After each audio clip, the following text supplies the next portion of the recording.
Today we will start a new exercise, exercise 9B। इस exercise में हम time and work से related question करने वाले हैं। इसमें हमारा जो सबसे पहली एक्सरसाइज थी हमारी 9A, उसमें हमने यूनिटी मेथड को पढ़ा था। ये भी यूनिटी मेथड का हमारा सेकेंड एक्सरसाइज है जिसमें हम टाइम एंड वर्क से रिलेटेड क्वेश्चन करने वाले हैं। तो क्वेश्चन नंबर उसने फर्स्ट दिया है, उससे हम क्वेश्चन के कॉन्सेप्ट को समझने की कोशिश करेंगे और क्वेश्चंस को करेंगे हम यहाँ से। क्वेश्चन नंबर 1 में बोला है कि if 48 man can dig a trench in 14 days, अगर 48 आदमी 48 मैन जो हैं मिलकर के एक साथ किसी डिग की किसी ट्रेंच की खुदाई कर रहे हैं, वो उस उनको समय लग रहा है 14 डेज लग रहा है। मीन्स 48 मैन, हम लिख लेते हैं, can dig a trench is equal to 14 days. अब यहाँ से एक चीज समझने की कोशिश करेंगे कि 48 मैन जो है मिलकर के, बहुत सारे आदमी हो गए 48 मैन जब मिलकर के एक साथ काम कर रहे हैं, तो उनको काम करने के लिए समय लग रहा है कितना, 14 डेज लग रहा है। मीन्स ज़्यादा लोग काम करेंगे, किसी काम को एक साथ करेंगे तो उनको हमें कैसे समय लगेगा, कम समय लगेगा। अगर इसी काम को अगर एक आदमी से कराया जाए तो इसका मीन्स ये है कि ये 48 लोगों का भी जो वर्क है वो किसको करना पड़ेगा, एक आदमी को करना पड़ेगा। मीन्स ये जो वर्क है वो कितने में बढ़ जाएगा, 48 टाइम्स और बढ़ जाएगा। तो इसका मीन्स ये है कि a man can dig a trench 48 multiply 14 multiply 48 days. एक आदमी इसको खोदने के लिए इतना टाइम लगाएगा। यहाँ से क्वेश्चन का यही कॉन्सेप्ट है इसमें। जैसे हम यूनिटी मेथड में हम क्या करते थे कि जैसे हमें इतनी का कोई चीज़ दिया गया होता था, हम डिवाइड करके एक का निकाल लेते, लेकिन यहाँ पे कॉन्सेप्ट अलग है। यहाँ पे कॉन्सेप्ट अलग क्यों है वो भी समझेंगे। जैसे 48 मैन है, किसी आदमी किसी काम को करने के लिए 48 मैन अगर एक साथ काम में लगा दिए जाते हैं तो उनको इतना समय लग रहा है, 14 डेज में वो कंप्लीट कर रहे हैं। अगर वही काम अगर एक आदमी करेगा तो इसका मीन्स ये है कि वो 48 मैन का काम भी उसी अकेले ही व्यक्ति को करना है। इसका मीन्स ये है कि वो 48 डेज वर्क और एक्स्ट्रा करेगा। तो वो पूरा काम करने में, तो जब पूरा काम खत्म करेगा तो वो 14 डेज का तो हो ही जाएगा, लेकिन वो 48 डेज का भी उसको उसमें करना पड़ेगा, तो ये हो जाएगा उसका मल्टीप्लाई। तो इस तरह से हमने यहाँ से एक दिन का निकल लिया। अगर अब क्वेश्चन में उसने कंडीशन दी है कि अगर इसी काम को अगर 28% से कराया जाए तो वो कितने दिन में खोद पाएंगे उसको। तो अगर इसको 28 मैन के द्वारा करवाया जाता है, 28 man can dig a trench या similar trench is equal to, हमारा टाइम था एक के लिए इतना था। अब इसी काम को करने के लिए हम कितने लोगों की जरूरत, कितने लोग लगा दे रहे हैं, हम 28 लगा दे रहे हैं। 14 वन जा 14, 2 टाइम्स 2 से ये 24 टाइम्स। इसका मीन्स ये है कि अगर हमारे पास 28 लोगों को अगर उसमें काम में लगा दिया जाता है तो वो काम कितने दिनों में फिनिश हो जाएगा, हमारा 24 डेज में फिनिश हो जाएगा। तो यहाँ से हमारा ये क्वेश्चन नंबर 1 फिनिश हो जाता है। अभी हम इसका करते हैं क्वेश्चन नंबर 2 और भी इसका कॉन्सेप्ट क्लियर करते हैं इसका।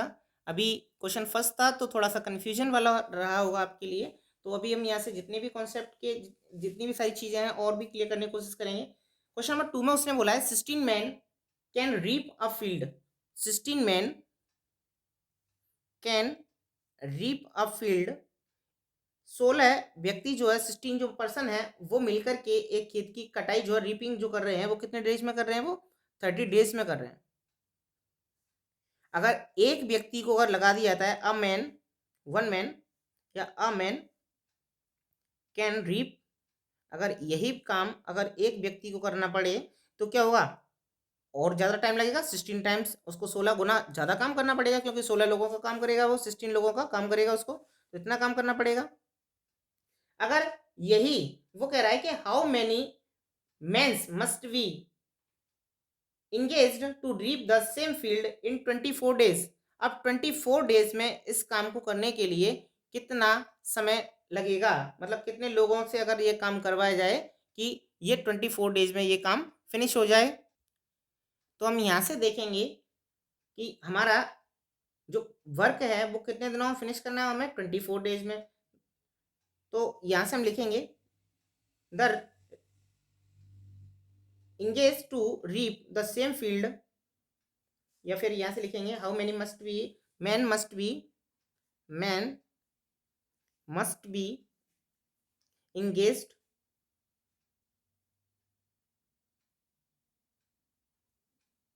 to reap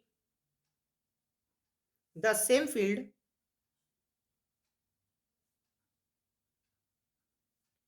is equal to in 24 days। 24 days में अगर इस काम को ख़त्म करना है तो कितने लोगों को इस काम को करने के लिए लगाया जाए, कितने लोगों के द्वारा ख़त्म करवाया जा रहा है। अब ये काम पता चल जाएगा। अभी हमें 24 डेज में हमें फिनिश करना है, तो हमने यहाँ से इसको सॉल्व किया। 6 5 जा 6 4 जा 4 4 जा, इट मीन्स ये निकल के आ गया हमारा 20 मैन। तो यहाँ से हम इस वर्क को अगर 24 डेज में अगर हमें फिनिश करना है तो हमें कितने लोगों को लगाना पड़ेगा, 20% को लगाना पड़ेगा। अभी हमारा नेक्स्ट क्वेश्चन है हमारा थर्ड क्वेश्चन में उसने बोला है कि 45 cows can graze a field in 30 days. 45 cows can graze a field is equal to 13 days.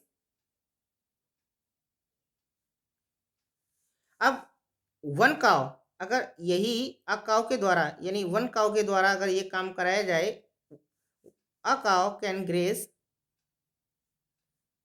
A field, इसका मीन्स ये पहले उसी चारे को ग्रेज करने के लिए हमारे पास 45 काउज थी, तो वो 13 डेज में उस चारे को ख़त्म कर रही थी, यानी कि ग्रेज करने में इतना समय लगा रही थी किसी फील्ड के।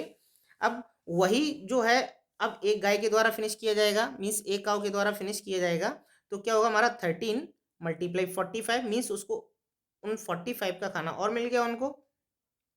तो ये हो गया हमारा इतने टाइम में। अब अगर इसी को पूरे सेम फील्ड को अगर 9 डेज में अगर पूरा ग्रेस करवाया जाए तो कितनी गायों की आवश्यकता पड़े, कितने काउस की।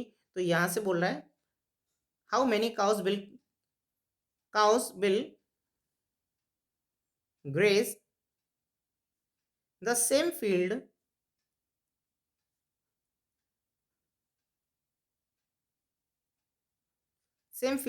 इन 9 डेज। अगर 9 डेज में इसको अगर पूरा ख़त्म करवाना है तो हमें क्या करना पड़ेगा, 9 से इसको डिवाइड कर देंगे, 9 5 जा 65 काउज। अगर उस पूरे खेत में अगर हमें पूरे को अगर ख़त्म करना है 9 डेज में, 9 डेज में अगर उसको फिनिश करना है तो हमें कितने गाय की ज़रूरत पड़ेगी, कितने काउस की ज़रूरत पड़ेगी, 65 काउस की। तो यहाँ से हमारा ये क्वेश्चन हमने समझा कि जब भी कभी बहुत सारे लोग किसी काम को मिल करके करते हैं तो वो जल्दी फिनिश कर लेंगे, अगर एक के द्वारा कराया जाएगा वो काम तो फिर वो ज़्यादा समय लेगा।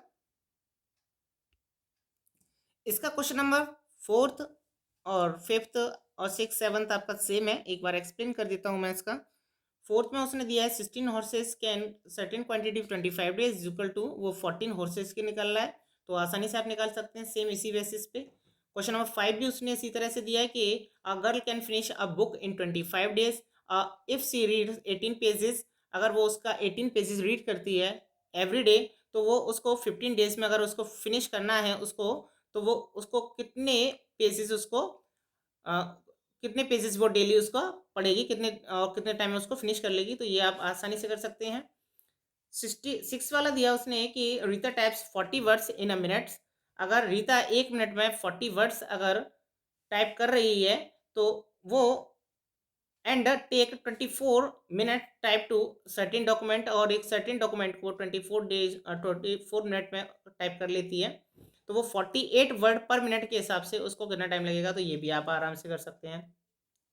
क्वेश्चन नंबर 7 है आपका। क्वेश्चन नंबर 7 में उसने दिया है अ बस can covers a certain distance in 3 hours 20 minute। एक बस जो है एक सर्टेन डिस्टेंस को 3 hours 20 minute में कवर कर रही है, तो आप इसको पहले पूरा आर में चेंज कर लेंगे। इसको 3 hour 20 minute को आप आर में बना लेंगे, तो ये हो जाएगा आपका 320 प्लस 20/60, इस तरह से आप बना लेंगे इसको और आप इसको सॉल्व कर लेंगे, तो ये आर बन जाएगा आपका। और स्पीड दी है आपकी इतने तो यहाँ से आप सेम बेसिस पे उसी क्वेश्चन की तरह करेंगे, इसका मल्टीप्लाई कर लेंगे दोनों का उनका, और इसका हम डिवाइड कर देंगे, तो ये आसानी से आ जाएगा। क्वेश्चन नंबर 8 जो है थोड़ा सा डिफरेंट है, उसको मैं करता हूँ।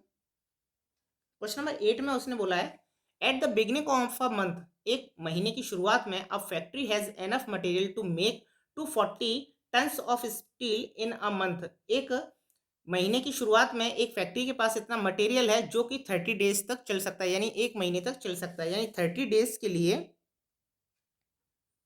30 डेज के लिए कितना मटेरियल है, 240 टन्स, इतना मटेरियल्स दिया गया है। इसका मीन्स ये है, वन डे के लिए, वन डे के लिए कितना मटेरियल लगेगा, 240 मल्टीप्लाई 30 टन्स, यानी एक दिन में अगर यूज किया जाए तो इतने टन्स लग जाएगा हमारा। लेकिन उसने कहा है कि इसमें अगर 260 और 60 मोर और कर दिया है, मीन्स पहले हमारे पास कितना मटेरियल था, 240 था, अभी इसमें 60 और मोर हो जाएगा, तो इसका मीन्स क्या है, हमारे पास कितना हो जाएगा, 240 तो पहले से ही था, अभी 60 मोर और हो गया, 60 more tons of steel, tons of steel. इसका मीन्स ये है, हमारे पास 240 तो पहले से थी स्टील, अभी हमारे पास कितनी होगी, 60 और होगी, इसका मीन्स अभी हमारे पास 300 हो गई। अब उसने बोला है कि मटेरियल कितना चलेगा, यानी कितने दिन तक वो मटेरियल चलेगा। पहले तो 30 डेज के लिए चल रहा था, लेकिन अब कितना चलेगा वो अभी, तो यहाँ से देखेंगे हम, the material, the materials will long last is equal to, हमारे पास 240 मल्टीप्लाई 30 पहले से था, अभी हमारे पास कितना है, 300 है, 0 से 0, ये इससे 0 से 0, 3 से 3, इसका मीन्स ये है, वो मटेरियल जो है कितने दिन तक चलेगा, वो हमारा 24 डेज तक चलेगा। तो ये आपका क्वेश्चन नंबर 8 फिनिश हो जाता है। इस तरह से आप इसके क्वेश्चन नंबर नेक्स्ट जैसे 10, 11, 12 कर सकते हैं, आसानी से कर सकते हैं, और इन्हीं फार्मूला का यूज़ कर सकते हैं, जो हमने आपको कॉन्सेप्ट बताया उनके बेसिस पे आप इसको फिनिश कर सकते हैं। और यहाँ से आपका जो चैप्टर 9 जो है वो पूरी तरह से फिनिश हो जाएगा। इसमें 2 ही एक्सरसाइज थी जो कि आपको करनी थी, और ये चैप्टर आपका 9 फिनिश हो जाता है।